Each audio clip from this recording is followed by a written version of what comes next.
concept of Surah Al-Asr. Imagine with me that you are drowning. That you're drowning. And you are unconscious. Two things. You're drowning and you're unconscious.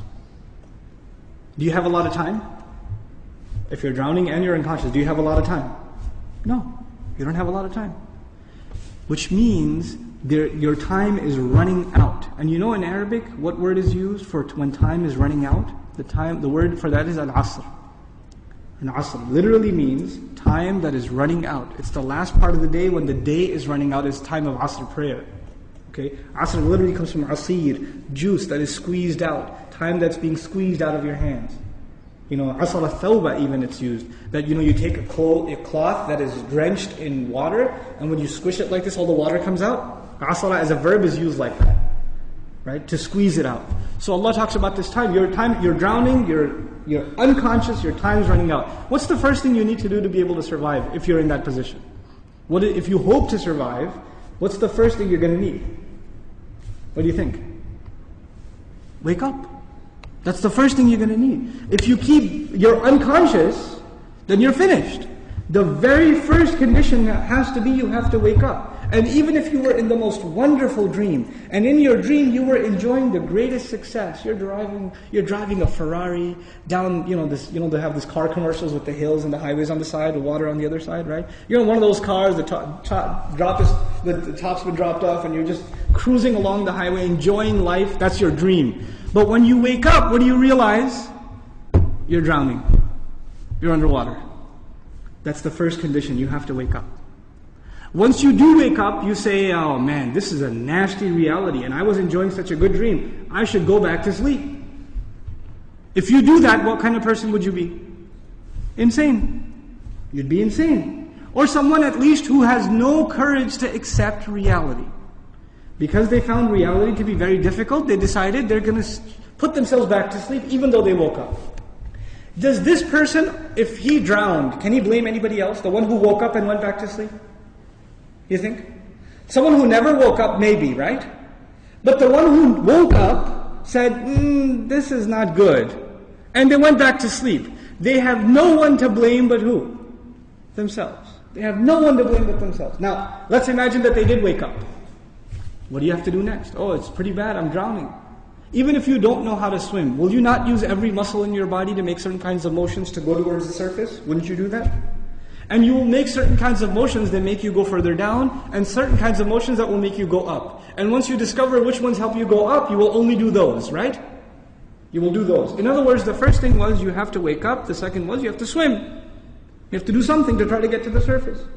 When you got to the surface, you gasped for air, and you got pulled back down. You got pulled back down. And you know who you got pulled back down? You won't believe this. There's a chain around your foot, and your relative, your cousin, is sleeping, and he dragged you down. And now you're drowning because of your sleeping cousin. What do you have to do now? You got to wake him up. And you're not even waking him up because you want to save him. Who are you waking him up for? Maybe you want to save him. Maybe you don't even like your cousin. I don't know, right? But what's the point? The point is you're trying to wake him up because if you don't wake him up, who's also going to drown? You yourself. So you wake him up, and he says, man, I was driving a Ferrari, you woke me up for no reason. I'm going back to sleep. Forget you. Can you just say, okay, well, I didn't like you anyway, suit yourself? Can't do that. If he goes to sleep again, what are you going to do? No, man, wake up, let's go. You can't give up. You can't not accept reality. And you have to keep trying to wake him up until he finally says, okay, fine, what do we do? He says, you say to him, let's swim together. Both of you come up together. The third time, you both get pulled down by your grandmother, by your aunt, by your neighbor, by your son, by your daughter. Does the process continue? The process continue? There's a 4-part process to this people surviving. The first was they had to wake up themselves. Then they had to try to swim. Then they had to tell other people that they're tied to, this is the truth. Let's go. And even if they got tired and one of them said, man, I can't do this anymore. We've been doing this now over and over again. I don't know if I can do it anymore. And the other one says, no, we are all going to survive together. You have to do this. Come on, let's go. Keep going. You ever seen those kinds of movies where they're trying to escape from some army and one of them gets tired and says, I can't run anymore. What do the others do? Come on, let's go, we can do this, we can do it. And they get him to run anyway, even though he thinks he can't run anymore. They work with each other because their survival depends on each other. They work together desperately. What does Allah say at the end of this surah? First He says, إِنَّ الْإِنسَانَ لَفِي Wal asr, first of all, time's running out. Then He says, إِنَّ الْإِنسَانَ لَفِي خُسْرٍ. I'll translate it, human beings are drowned in loss. You see the parallel? Human beings are drowned in loss. What's the exception? إِلَّا الَّذِينَ Those who believed. Believed what? Allah didn't say آمنوا بالله وملائكته وكتبه ورسله واليوم الآخر والقدر خيره وشره من الله تعالى والبعث بعد. Nothing.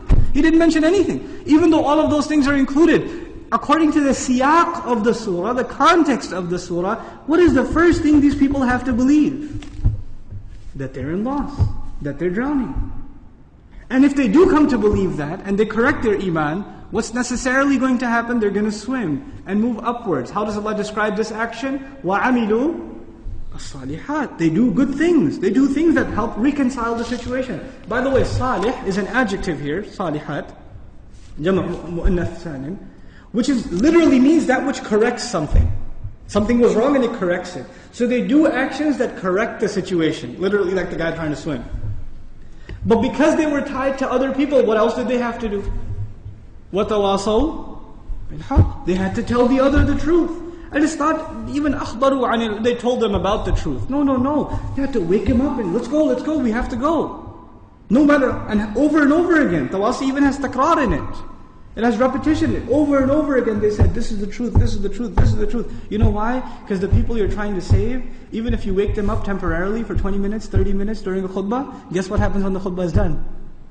They go back to sleep. They start drowning again. So what do you have to do? You have to go and wake them up again. Then they get sleepy again. Then you got to wake them up again. This is tawasi bil haqq. And you might get tired of doing it. You might become impatient. So Allah also adds, وَتَوَاصَوْا بِالصَّبْرِ. You got to keep doing it. Sabr means consistency, constancy, perseverance, patience. You got to remain on point. You got to keep doing this.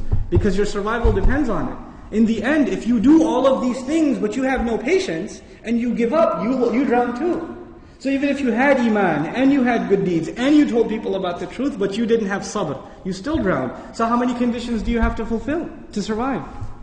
All four. All four conditions are required. They're critical and they're necessary.